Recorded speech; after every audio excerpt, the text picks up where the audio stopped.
यंदा न्यायालयाच्या आदेशांमुळे ठाण्यातील सर्व आयोजकांनी नमतं घेतल्याचं पाहायला मिळतंय। संस्कृती युवा प्रतिष्ठानतर्फे वर्तकनगर भागात उभारण्यात येणारी दहीहंडी ही न्यायालयाचा आदर राखत कायद्याच्या चौकटीत राहून मोठ्या उत्साहात साजरी करणार असल्याची भूमिका आयोजकांनी व्यक्त केली आहे। तर संघर्ष समितीच्या वतीनं दहीहंडी उत्सव साजरा करण्यात येणार नसून केवळ पारंपरिक पद्धतीनं कृष्ण जन्माष्टमी साजरी करणार असल्याची भूमिका आयोजक जितेंद्र आव्हाड यांनी घेतली आहे। कायदा हा लोकांसाठी आहे। कायद्याची अंमलबजावणी करताना तो कायदा अतिरेक म्हणून वापरला जाणार नाही याची दक्षता राज्यकर्त्यांनी नेहमी घ्यावी लागते आणि घ्यावी लागेल। असा कायदा करून तर तुम्ही जनआंदोलनाचे गळा दाबणार असाल तर हे विसरू नका की तुम्ही लोकशाहीचा गळा दाबताय आणि इथली जनता लोकशाहीचा गळा तुम्हाला दाबू देणार नाही।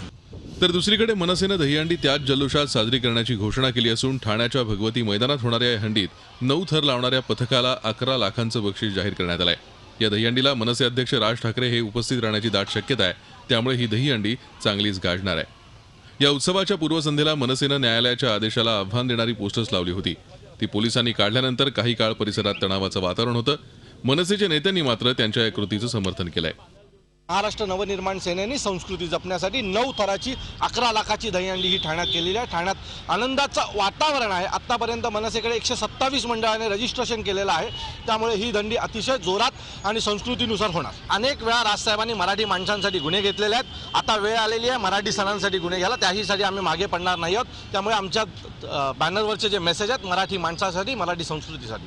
दरम्यान या सर्व पार्श्वभूमीवर ठाणे पोलिसांनी देखील शहरात चोख पोलीस बंदोबस्त ठेवलाय। नेहमीच्या आयोजकांनी न्यायालयाचा आदर करण्याची घेतलेली भूमिका आणि मनसेनं प्रतिष्ठेच्या केलेल्या या मुद्द्यामुळे ठाण्यातील दहीहंडी उत्सव चर्चेत राहणार हे नक्की।